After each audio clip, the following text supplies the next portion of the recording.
In this walkthrough, I'd like to discuss how to print your W-2 and 1099 forms from your office from the Yearli Desktop application. We'll also touch on the ability to print your W-3 and 1096 transmittals. So once you've entered all of your information and are ready to print your forms, you'd come back to the dashboard and select the Print button. And then you'll select the form type that you want to print. On the Print dialog, you will see the different form types, and you'll want to select the form type that you'd like to print.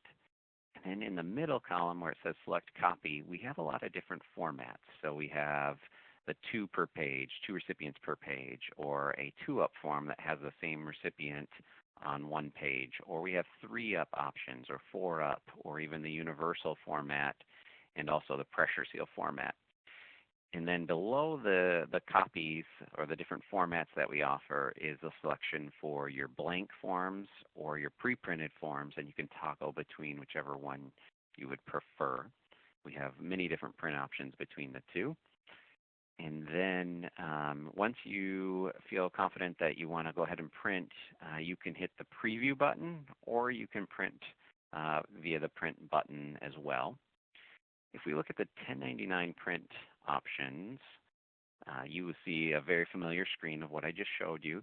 You'll again want to select your 1099 form type that you want to print, and then you have your list of formats, and by default, the blank form will be selected if you have that version of the software. A few other comments I wanted to make, though, is on both the W-2 and the 1099 dialogues, there's a Select Recipients tab, and by default, all the recipients are selected, so they'll all be printed. However, you can make changes to that. You could just print one at a time by selecting the one recipient that you'd like to print and going back to the Select Return tabs and selecting the options that you want to choose from. Another comment is that the IRS does allow the 1099 recipient copies to have the EIN or the SSN be masked or truncated.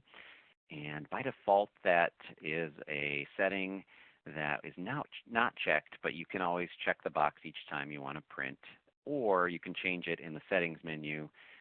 There's an option where you just check a box, and by default, it will always be selected. And then one other final comment on the printing of the transmittals. What you're going to want to do is you're going to want to preview the Copy A form so that it can summarize the totals in the background for you. So 1096 is a summary of all the forms for a particular payer that you need to print. And so the first thing you need to do is tell us what forms you want to preview. So you would come in and select the Copy A under the pre-printed forms, because the Copy A, the 1099s, is still required to be in a red ink format. And then you just hit the Preview button, and that will open up a dialog that you can preview all the forms, and then you'll just close out that option. And then to print the transmittals, you just hit Cancel, Print, Transmittals, and then you'd select the 1096 form, click OK, and then you select the form type that you want to create the 1096 for, because you can only have one 1096 per form type. And you can select the pre-printed form, because the pre-printed form is a requirement. You need to have that in a red ink format so that the IRS will accept it, and then you'd hit Preview. And the same process works for the W-3 as well. You would preview the Copy A's for the W-2s to generate the summary, or the W-3, and that way we know what data you want to have summarized on the W-3 or the 1096. If you have any questions, you can visit our knowledge base at yearlydesktop.greatland.com, and appreciate your time today.